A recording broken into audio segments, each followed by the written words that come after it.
हरे कृष्णा। तो यहाँ पर जो ये श्लोक 10.8 का दिया गया है, अहम सर्वस्य प्रभो मत सर्वम प्रपदते इति मत्वा भजन्ते माँ बुधा भाव संविता, है ना।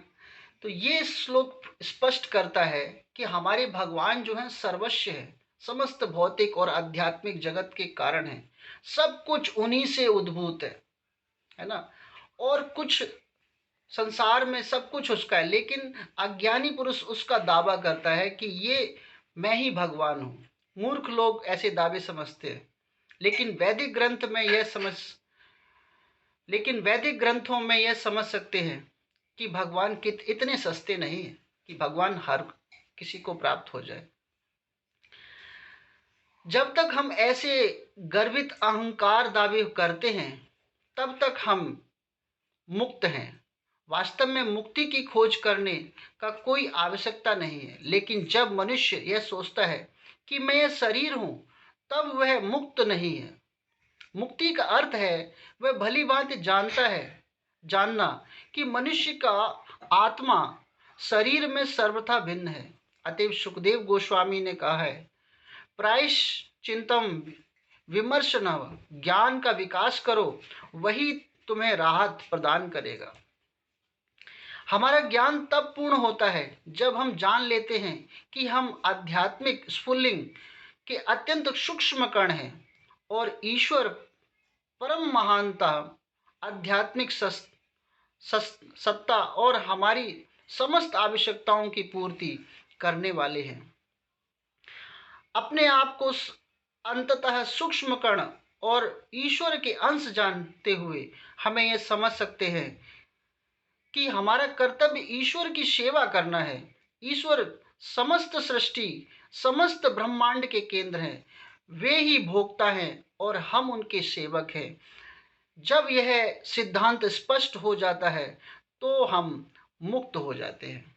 बहुत सुंदर लाइन है यहाँ पर, है ना, कि जब भगवान ही भोक्ता है, लेकिन संसार में भोक्ता हम बन रहे हैं। भोक्ता हम कैसे बन रहे हैं कि अगर हम इंद्रियों के सुख में हैं, हम कुछ प्राप्त करना चाहते हैं, है ना। पिछले क्लास में भी आया है, ये समस्त पेड़ पौधे जगत ये सब कुछ हमारा नहीं है, लेकिन हमने इस पर क्या किया, आधिपत्य स्थापित किया है, अधिकार स्थापित कर लिया है। तो हम क्या है, भगवान की नजर में चोर है ना। लेकिन ये सब कुछ भगवान का है। आवश्यकता से अधिक प्राप्त करना चोरी कहलाती है। जैसे कहा गया है ना कि अगर एक चौराहे पर एक चावल की बोरी हो तो पशु कितना खाएगा। पशु उस पर एक मुंह मारेगा, दो मुंह मारेगा। पक्षी कितना, दो चार चोंच मारेगा। लेकिन अगर वही चावल की बोरी मनुष्य को नजर आ जाएगी तो वह पूरी घर में उठा लाएगा। कहेगा कि मेरी आज की व्यवस्था भी हो जाए और कल की व्यवस्था भी हो जाए और आने वाले समय की भी व्यवस्था हो जाए। क्या प्रभुपाद ने ऐसा किया है? क्या प्रभुपाद ने ऐसा किया था? प्रभुपाद ने तो त्याग किया है, समर्पण किया है, पूरा जीवन समर्पित कर दिया। तो हमें कितना ध्यान रखना चाहिए, हमें भगवान के प्रति। प्रभुपाद के पास सिर्फ 40 रुपए थे और 40 रुपए लेकर वो अमेरिका में प्रचार करने चल पड़े। प्रभुपाद लीलामृत में आता है कि प्रभुपाद के पास सिर्फ क्या था, एक शुद्ध भक्त होता है, क्योंकि आगे चल के इसमें आएगा। प्रभुपाद के पास गौड़ीय मठ से प्रभुपाद 2 ड्रेस मांग रहे थे, लेकिन प्रभुपाद को मात्र 1 ड्रेस मिली थी। प्रभुपाद अमेरिका जाना चाहते थे, है ना, और अमेरिका जाकर प्रचार करना चाहते थे। अगर ये मौका हमें मिले तो हम कितनी प्रिपरेशन करेंगे, है ना। लेकिन प्रभुपाद ने क्या प्रिपरेशन किया? प्रभुपाद ने सिर्फ प्रभुपाद के पास एक बैग था, उसमें क्या था, जो डेली यूज का सामान जिसमें भोग लगाते हैं। और प्रभुपाद के पास एक टाइपराइटर था, प्रभुपाद के पास ग्रंथ थे और 1-2 ड्रेस थी। लेकिन अगर हमें अमेरिका जाना पड़े तो हम लोग क्या करेंगे? 1 महीने पहले शॉपिंग करेंगे, 4-5 बैग तैयार करेंगे, सूटकेस भर भर के रखेंगे और फिर वहाँ का कल्चर देखेंगे कि वहाँ के कल्चर के अकॉर्डिंग क्या ड्रेस लगेगी, क्या ड्रेस कोड होगा, किस तरह हम वहाँ पर जाएंगे। तो ये हम, लेकिन शुद्ध भक्त क्या होता है, वो सब कुछ समझता है, भगवान व्यवस्था करेंगे, है ना। प्रभुपाद तो इस तरह सोचते थे। मुक्ति का अर्थ है समस्त मिथ्य अवधारणाओं से छुटकारा। ऐसा नहीं है कि मुक्ति के बाद मनुष्य के 10 हाथ हो जाते हैं। श्रीमद् भागवतम में मुक्ति की परिभाषा इस प्रकार दी गई है, मुक्ति हिर्तवः वन यथा रूपेण। मुक्ति का अर्थ है छोड़ देना, अन्यथा रूपेण का अर्थ है जीवन की मिथ्य धारणाओं को बताने वाला। इसका अर्थ यह हुआ कि जब मनुष्य मिथ्या अवधारणाओं को त्याग कर वह अपनी मूल वैधानिक स्थिति को प्राप्त होता है तो वो मुक्त कहलाता है। श्रीमद् भागवतम में यह कहा गया है कि ज्ञान की प्राप्ति से मनुष्य तुरंत मुक्त हो जाता है। देखिए कि अगर ज्ञान की प्राप्ति की जाए तो मनुष्य मुक्त है, वो भी सही ज्ञान। यह ज्ञान अत्यंत सरलता से प्राप्त किया जा सकता है क्योंकि यह सरल है। ईश्वर महान है और अत्यंत हैं। वे समस्त आवश्यकताओं की पूर्ति करने वाले परम स्वामी हैं और मैं उनका दास हूं। भला इसको कौन चुनौती दे सकता है? यह तथ्य है। हमें यह मिथ्य भ्रम है कि यह हैं या वह हैं और इससे अंततः हम इस मिथ्य विचार को प्राप्त होते हैं कि हम भगवान हैं। फिर भी हम यह नहीं सोच पाते कि हम किस तरह के भगवान हैं। शरीर में थोड़ी गड़बड़ी होती है तो हमें चिकित्सक के पास दौड़ जाना पड़ता है। अतएव अपने को सर्वप्रिय होने का दावा करता है उसे माया के अंतिम फंदे में फंसा हुआ समझा जाता है। जो जीव इस तरह पतित हो जाता है उसकी मुक्ति हो सकती है क्योंकि वह मिथ्य धारणाओं में बंधा रहता है। उसकी मुक्ति नहीं हो सकती क्योंकि वह मिथ्य धारणाओं में बंधा रहता है। तो ये अपने आप को जो भगवान समझता है ना, अगर मान लो उसके शरीर में कुछ गड़बड़ हो जाए तो भगवान समझने वाला को चिकित्सा की जरूरत नहीं है, उसको हॉस्पिटल जाने की जरूरत नहीं है। वो अपना इलाज जो है वो स्वयं कर सकता है, खुद कर सकता है। एक बार भक्त लोग बता रहे थे, है ना, हरग्रेश शक्ति स्वरूपा माता जी बता रही थी उनकी क्लास में कि एक बार व्यक्ति अपने आप को भगवान कहने लग गया।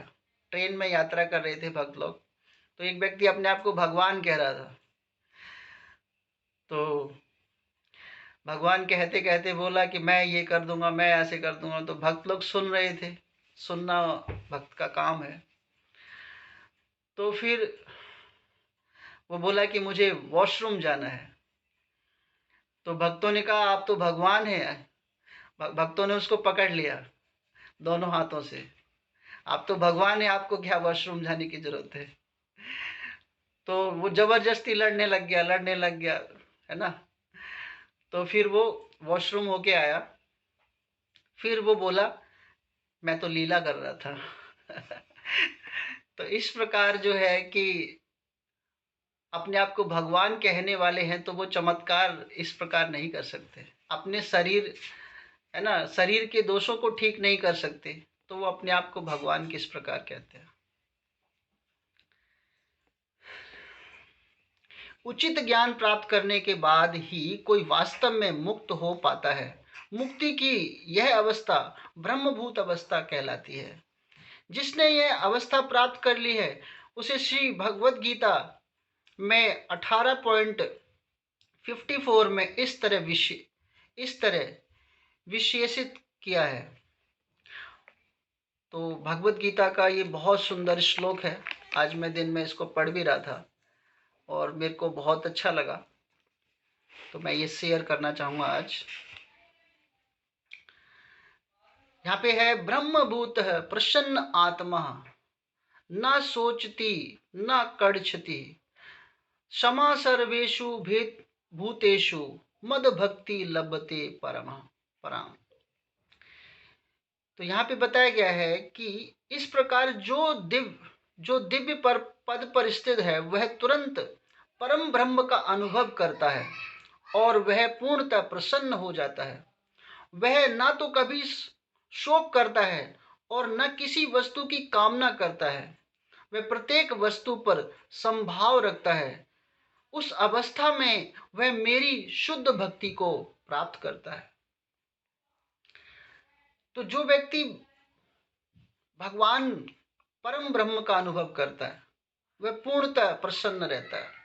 तो सबसे पहले मैं अपना ही उदाहरण दूंगा कि मेरे चेहरे पर मुस्कुराहट नहीं रहती थी रियलिटी, कभी क्रोध में, कभी कुछ। लेकिन जब से आध्यात्मिक स्तर पर आए हैं ना, तो चेहरे पर मुस्कुराहट ही रहती है। तो यहाँ पे है ब्रह्मभूत प्रसन्न आत्मा। तो भक्त ना हमेशा हंसमुख रहता है, हमेशा हंसमुख रहता है। वो किसी बात की शोक नहीं करता, चिंता नहीं करता। उसे पता है कि सब कुछ, सारी व्यवस्थाएं भगवान ने बनाई है ना। प्रसन्न आत्मा रहता है। लेकिन इसका जो दूसरा पैराग्राफ है ना, जो तात्पर्य में प्रभुपाद लिखते हैं, उसमें मैं पढ़ना चाहूंगा कि भक्त का स्वभाव के ऊपर पूरा टिप्पणी की है। क्योंकि भक्त जहाँ मुक्ति के स्तर पर होता है, जिसने ब्रह्मभूत और ब्रह्म से तदात्म करता है, प्राप्त हो कर चुका होता है, परमेश्वर और परम ब्रह्म से तदात्म हुए बिना कोई उसकी सेवा नहीं कर सकता। परम ज्ञान होने पर सेव्य और सेवक में कोई अंतर नहीं रह जाता। फिर भी उच्चतर आध्यात्मिक दृष्टि में अंतर रहता है। देहात्मक बुद्धि के अंतर्गत जब कोई इंद्र तृप्ति के लिए कर्म करता है तो दुख का भागी होता है। लेकिन परम जगत में शुद्ध भक्ति में रत रहने पर कोई दुखी नहीं रह सक जाता। भगवान सारी व्यवस्थाएं करते हैं। तो अगर भगवान के साथ हम संपर्क बनाते हैं लेकिन हम इंद्रियों सुख को प्राप्त करते हैं, तो भक्त जो है शुद्ध कब होता है? क्योंकि वो इंद्रिय सुख की कामना नहीं करता। कहते हैं ना, अन्य अभिलाषा शून्यम, उसकी कोई इच्छा नहीं है। एक छोटी सी मैंने लेक्चर में सुना था कि एक दिन भगवान सभी को कुछ ना कुछ बांट रहे थे, है ना। तो एक शुद्ध भक्त भी भगवान के पास पहुंच गया। तो भगवान सबको बांट रहे थे। संगीता माता जी और मंजू माता जी का बहुत बहुत धन्यवाद, आप वीडियो ऑन करके सुन रहे हैं, ताकि ऐसा लग रहा है कि कोई वास्तव में, क्योंकि कहते ना कि प्रभु जी बोलते हैं कि अगर कोई भक्त वीडियो ऑन करता है तो ये लगता है कि हाँ, भगवान कहीं से मैसेज भेज रहे हैं। तो यहाँ पे एक छोटी सी कथा याद आती है कि शुद्ध भक्त क्या होता है। भगवान एक बार कुछ बांट रहे थे, भगवान सभी भक्तों को कुछ ना कुछ दे रहे थे। आइए आइए, क्या चाहिए, आइए आइए। तो सभी भक्त बोल रहे थे, अरे भगवान मेरे को आज गाड़ी दे दो। भगवान बोले तथास्तु। फिर दूसरा भक्त आया, भगवान मुझे बंगला दे दो। भगवान बोले तथास्तु। फिर वो भक्त आया, शुद्ध भक्त, क्या चाहिए? प्रभु मुझे कुछ नहीं चाहिए, मुझे आप ही चाहिए। अरे पागल है, सारे इतना सुंदर मांग रहे हैं, है ना, तुझे कुछ शर्म नहीं आती? चल तो इधर खड़ा हो जा। फिर दूसरे भक्त आए, बोले क्या चाहिए? मुझे, है ना, मुझे 9 लाख का हार दे दो। फिर दूसरा भक्त बोला क्या चाहिए? बोला अनेक अनेक चीज मांगते रहे। फिर उससे पूछते हैं, अब तो समझ ले, देख कितनी चीजें मांग रहे हैं, है ना, क्या चाहिए अब? वो बोलता है भगवान मुझे आप ही चाहिए बस, और कुछ नहीं चाहिए। फिर भगवान बोलते चल इधर खड़े हो जा। फिर संसार में भगवान बांटने लग जाते हैं। तब उससे पूछते हैं, अब तेरे पास तीसरी चांस और है, क्या चाहिए? वो कहता है कि मुझे प्रभु आप ही चाहिए। तो शुद्ध भक्त जब भगवान को सिर्फ मांगते हैं ना, भगवान अपने आप को समर्पित कर देते हैं। अपने आप को दे देते हैं, है ना। जब प्रभुपाद ने ये प्रयास किया था, प्रभुपाद शुद्ध भक्त थे। क्योंकि एक और उदाहरण आता है कि मैं जब प्रभुपाद लीलामृत पढ़ रहा था तो उसमें एक बहुत सुंदर टिप्पणी आई थी और मुझे उस समय बहुत गर्व महसूस हुआ था। वो मैं वाक्य जरूर बताना चाहता हूँ। तो गोरखपुर प्रेस के जो लेखक हैं, वो क्या नाम है उसका, हनुमान प्रसाद पुद्दार नाम है ना, हनुमान प्रसाद पुद्दार। तो उनके गोरखपुर प्रेस से एक पत्रिका छपती है जिसका नाम है कल्याण। तो वो अनाउंसमेंट करते हैं अपनी पत्रिका में कि मैं अपनी पत्रिका में कभी भी जीवित व्यक्तियों का वर्णन नहीं करूंगा, है ना। हनुमान प्रसाद पुद्दार जो है अपनी पत्रिका में लिखवाते हैं कि मैं कभी भी जीवित व्यक्ति का अपनी पत्रिका में वर्णन नहीं करूंगा। लेकिन जब हनुमान प्रसाद पोद्दार देखते हैं कि प्रभुपाद ने विदेशी लोगों को भी नचा दिया, तो प्रभुपाद का जब ये चमत्कार देखते हैं तो वो अपने रूल्स रेगुलेशन को बदल देते हैं। प्रभुपाद का फोटो जो है उनकी मैगजीन में, कल्याण मैगजीन में फोटो के साथ छपता है ना। इस व्यक्ति ने विदेश में जाकर न जाने कितने लोगों का हृदय परिवर्तन कर दिया और उनको नचा दिया, इस प्रकार का लेखन आता है। प्रभुपाद लीलामृत में इसका वर्णन है। अभी हम एक पुस्तक और पढ़ने वाले हैं, आत्म साक्षात्कार का विज्ञान। तो उसमें ना मध्य प्रदेश में जब प्रभुपाद होते हैं तो वहां पर क्या होता है कि बारिश वगैरह नहीं आती, है ना। तो गांव वाले परेशान होते हैं, उनकी खेत वगैरह सूखे होते हैं, परेशान होते हैं।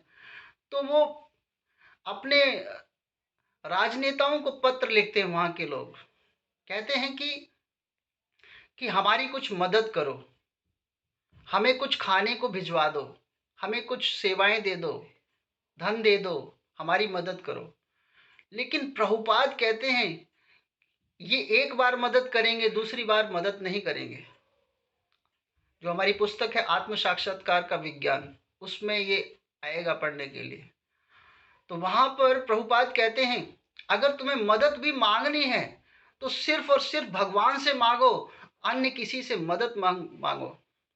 तो जब वो व्यक्ति, गांव वाले सब भगवान से प्रार्थना करते हैं और उस दिन बहुत अच्छी बारिश होती है और सबकी फसल बहुत सुंदर हो जाती है, बहुत अच्छा मौसम बन जाता है और खेत खलियान उनके बहुत सुंदर हो जाते हैं।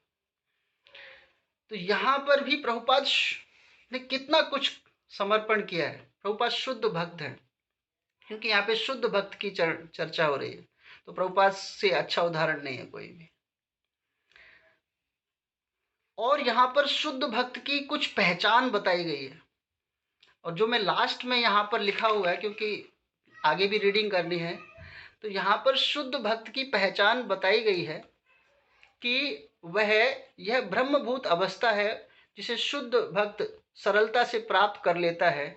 यह अवस्था परम ब्रह्म तदात्म और उसके व्यक्तिगत विलय नरकीय से बन जाती है। स्वर्ग प्राप्त करने के विचार मृग तृष्णा लगती है, क्योंकि जब शुद्ध भक्त होता है ना, उसको नरक जाना तो मृग तृष्णा के समान है। मतलब ये मतलब स्वर्ग जाना, स्वर्ग में जाना, ऐसी मतलब स्वर्ग नहीं जाना चाहता। जैसे उसे हिरन होता है, उसको पानी दिखता है, लेकिन वास्तव में रेगिस्तान में पानी नहीं होता। आगे क्या बताया है कि शुद्ध भक्त, जैसे सबकी इंद्रियां होती हैं, है ना, इंद्रियां, सेंस कभी खत्म नहीं हो सकते, सेंस तो परमानेंट है, इच्छाएं हैं, सेंस है। लेकिन जो शुद्ध भक्त होता है उसके सेंस का यहाँ पे वर्णन है, उसकी इंद्रियों का वर्णन है कि वह विष दंत विहीन सर्प होता है ना, विष दंत विहीन सर्प होता है शुद्ध भक्त। मतलब सांप तो होता है, लेकिन अगर सांप का दांत नहीं है, सांप के अंदर विष है, सांप दांत से काटता है तभी तो विष हमारे शरीर के अंदर प्रवेश करता है और व्यक्ति की मृत्यु हो सकती है। लेकिन अगर सांप का दांत ही नहीं है ना, तो शुद्ध भक्त विष दंत विहीन सर्प के समान है। मतलब सांप से भी प्रेम होगा, वो विषैला नहीं होगा, विषैला है लेकिन कभी भी नुकसानदायक नहीं होगा। तो शुद्ध भक्त की पहचान यहाँ पर उसकी इंद्रियां जो हैं विष दंत विहीन सर्प की भांति प्रतीत होती हैं। जिस प्रकार विष दंत विहीन सर्प से कोई भय नहीं रह जाता, उसी प्रकार स्वत संयमित इंद्रिय से कोई भय नहीं रह जाता। इस संसार में उस व्यक्ति के लिए दुखमय है जो भौतिकता से ग्रस्त है, लेकिन भक्त के लिए समग्र जगत वैकुंठ तुल्य है। भक्त कहता है कि मुझे वैकुंठ जाना है, गोलोक वृंदावन धाम जाना है, लेकिन भक्त के लिए तो यहीं पर वैकुंठ है, यहीं पर गोलोक वृंदावन धाम है। भक्तों का संग में ही। अब हम इस्कॉन टेम्पल जाते हैं, कहीं गोलोक वृंदावन धाम का हमने तो दर्शन नहीं किया, मैंने तो नहीं किया। मैं तो अपने इस्कॉन टेम्पल को गोलोक वृंदावन धाम कहता हूं। भक्तों का संग प्राप्त कर लिया तो वो गोलोक वृंदावन धाम से कुछ हटकर नहीं है, वो वृंदावन धाम ही है। तो भक्त हमेशा उसे ना तो वैकुंठ धाम की चिंता है, ना गोलोक वृंदावन धाम की चिंता है। उसे तो इसी जीवन में गोलोक वृंदावन धाम ही नजर आता है, भक्तों का संग नजर आता है। तो यहाँ पर शुद्ध भक्त को कोई इच्छा नहीं होती कि वो वैकुंठ, इस ब्रह्मांड के महान से महान पुरुष भी भक्त के लिए एक शुद्र चींटी से अधिक महत्वपूर्ण नहीं है। ऐसी अवस्था में भगवान चैतन्य की कृपा से, ये अवस्था हमें भगवान चैतन्य महाप्रभु की कृपा से प्राप्त हुई है। चैतन्य महाप्रभु की जय हो। तो ये एक शुद्ध भक्त का लक्षण है। कल मेरे यहाँ पर एक पेरेंट्स आए थे, है ना, तो मैं उसका एक वर्णन करना चाहूँगा कि वो पेरेंट्स बोल रहे थे, अपने बच्चे के फ्यूचर के बारे में बोल रहे थे कि सर इसका फ्यूचर कैसा होगा, इसके फ्यूचर के बारे में बताएं। मैंने कहा बच्चा बहुत पढ़ने में होशियार है, बहुत ही समझदार है। तो उन्होंने अपने एक दोस्त के, उसके पेरेंट्स ने अपने एक दोस्त का वर्णन किया कि मेरा एक दोस्त था, बहुत ही होशियार था और हम लोग तो मस्ती करते रहते थे, वो हमेशा पढ़ाई पे ध्यान देता था। देखिए यहाँ से इससे एक मैसेज मिलता है कि फिर उसकी नौकरी ना उसमें लग गई, पुलिस में लग गई। तो वो ट्रेनिंग पे गया, फिर ट्रेनिंग करते करते वो उससे मिलने गए, है ना।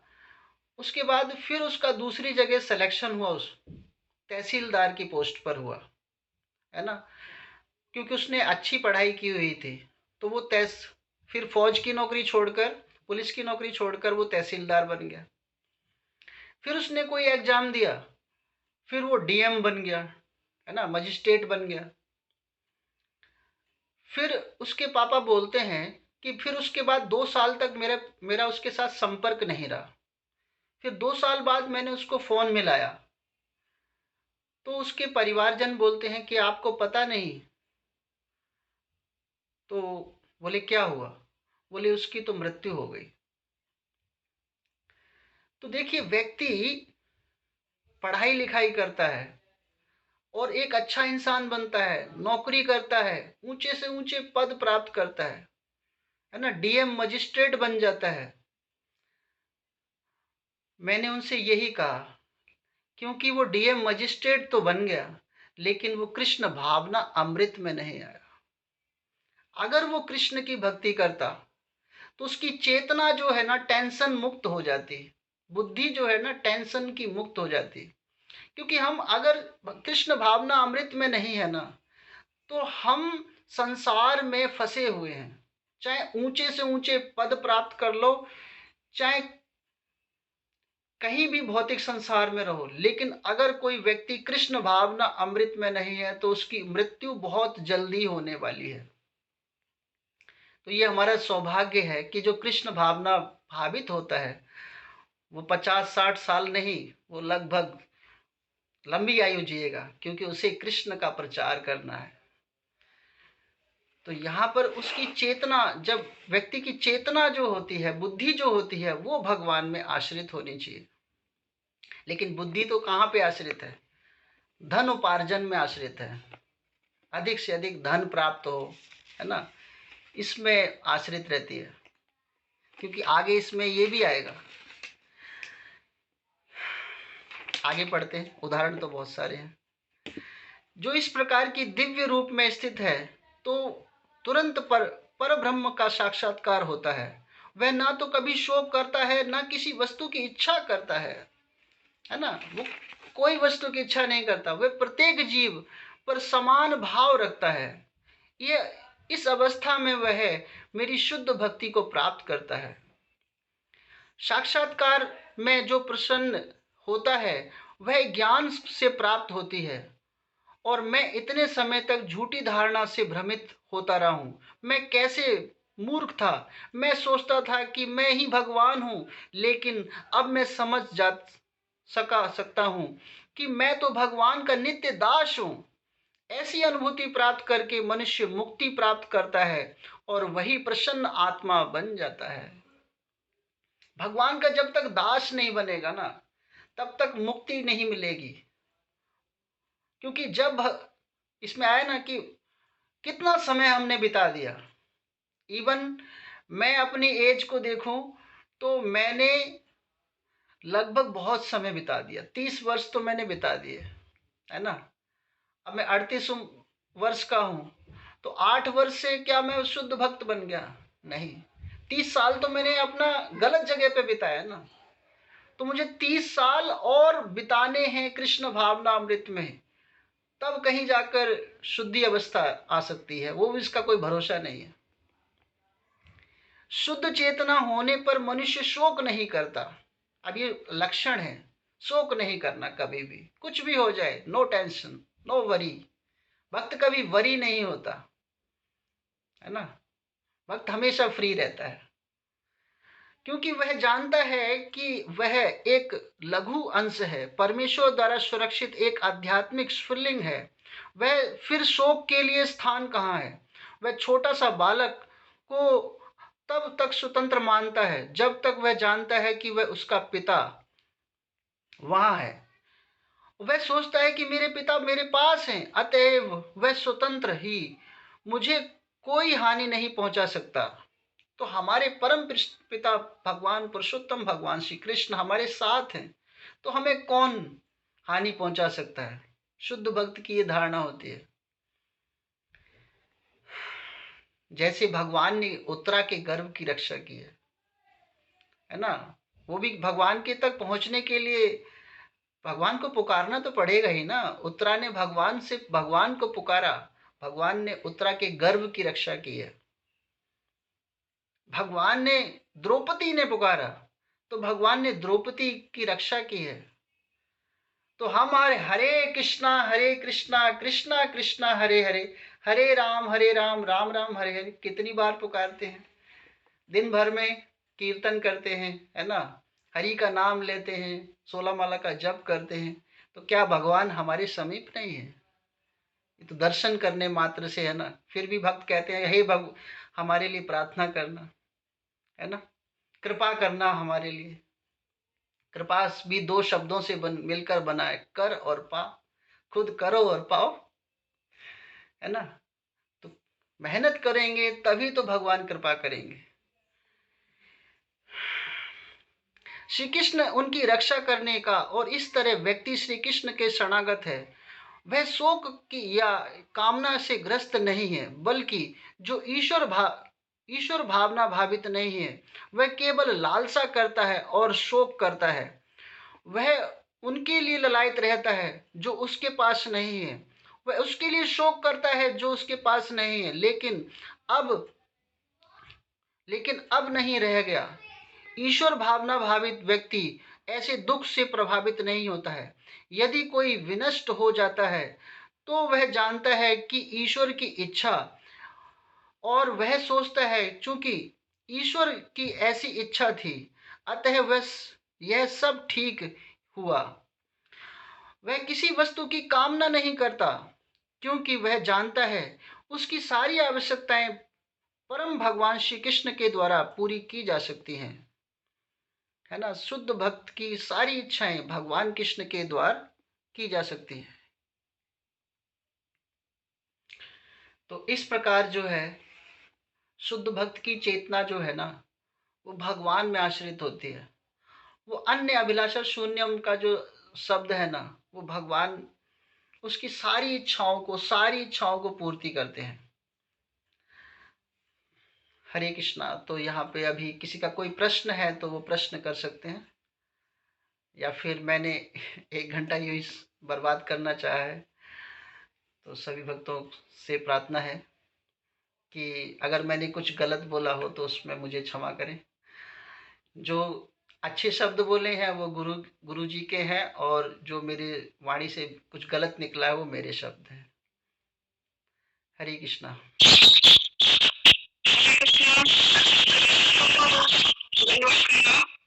प्रभु जी ने जो बोला कि जो कृष्ण भावना भावित नहीं है, जो कृष्ण भावना भावित है वो जीवित है, और जो कृष्ण भावना भावित नहीं है वह केवल मांस का लोथड़ा है। ऐसा ही लगता है। जो केवल इस धरती पे भोजन करना, सोना और जानवरों की तरह जीना। तो कृष्ण भावना भावित जो है वही बस जीवित है, और वही भगवान के चरणों में स्थान पाएगा। चाहे कोई दूसरा हो कृष्ण भावना भावित जो नहीं है, उसे कभी भगवान की कृपा नहीं मिलेगी, चाहे वो लाख कर्म कांड कर ले, जप तप कर ले, लेकिन जब तक भगवान का नाम नहीं लेगा तब तक उसे भगवान की कृपा कभी भी नहीं मिलेगी। ये बिल्कुल मानी हुई बात है।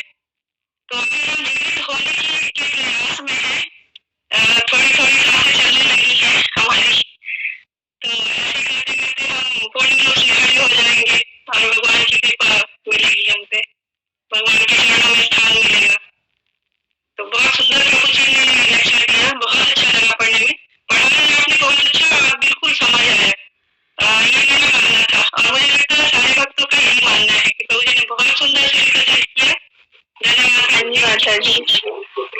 प्रभु जी ने बहुत सुंदर से समझाया। प्रभु जी ने एग्जाम्पल बहुत सुंदर बताया। मुझे चैप्टर बुक अच्छे से समझ में आ गया कि हमें कृष्ण भावना होना क्यों है, जीने के लिए, मनुष्य की तरह जीने के लिए नहीं। और अभी आपने जो बोला प्रभु जी की हमें इच्छा है कि कहना भगवान से करना है। जैसे मेरे प्रभु जी ने बोल रहे हैं तुम्हें सिफारिश भी करनी है तो भगवान कृष्ण से करो, संसारी लोगों से कहने की जरूरत नहीं है। वही बात आज आपने बोली। तो मतलब वास्तव में हम कृष्ण भावनान्वित हो रहे हैं धीरे धीरे, और भगवान हमें हमारी जब तक हमारी उम्र है हम कृष्ण भावनान्वित ही रहे, कभी भटके ना प्रभु जी। धन्यवाद प्रभु जी, इतने सुंदर लेक्चर के लिए प्रभु जी। धन्यवाद, प्रणाम। धन्यवाद, बहुत अच्छे से। हरे कृष्ण माता जी। वैष्णव जो है वो अदोष मतलब दोष नहीं देखते, तो आप सभी वैष्णव जो मेरा दोष नहीं देख रहे हैं। तो और किसी का कोई प्रश्न है तो वो, या फिर कोई विशेष चर्चा है तो वो इस विषय पर कर सकते हैं, अपना सुझाव वगैरह दे सकते हैं। मंजू माता जी आप थोड़ा बहुत बोलिए, आपने अभी तक कुछ बोला नहीं है।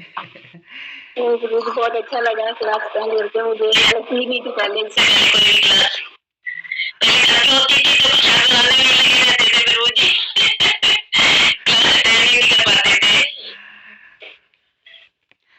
माता जी हम आपका प्रसाद मिस कर रहे हैं अभी।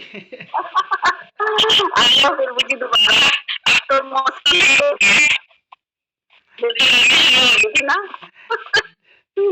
जी ऊपर ही करते हैं, फिर से करा करने क्लास। हरे कृष्णा भावना माता जी और पूजा माता जी, आप इस विषय पर कुछ बोलना चाहेंगे तो बोल सकते हैं, अभी कुछ समय है।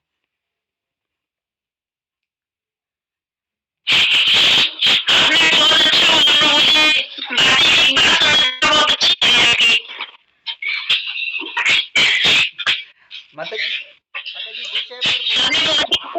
विषय पर बोलना है, मेरे विषय पर।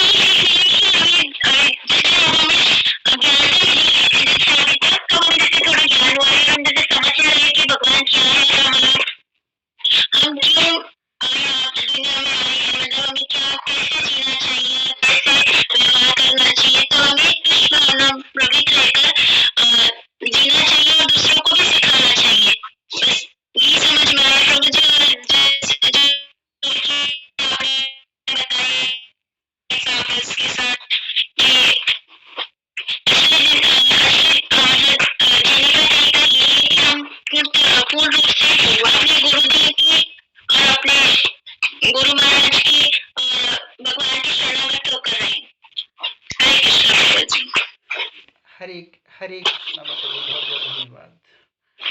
तो यहाँ पर भी जैसे यशोदा दामोदर का ही अगर हम विग्रह देखते हैं ना, तो उसमें भी देखो यशोदा मैया जो है ना भगवान को बांधना चाह रही हैं, लेकिन भगवान किसी से बंध नहीं सकते हैं।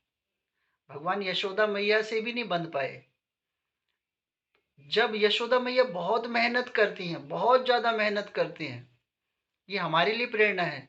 जब यशोदा मैया बहुत मेहनत करती हैं, रोती हैं, बिलखती हैं, है ना, तब भगवान कहीं बंधने के लिए तैयार होते हैं।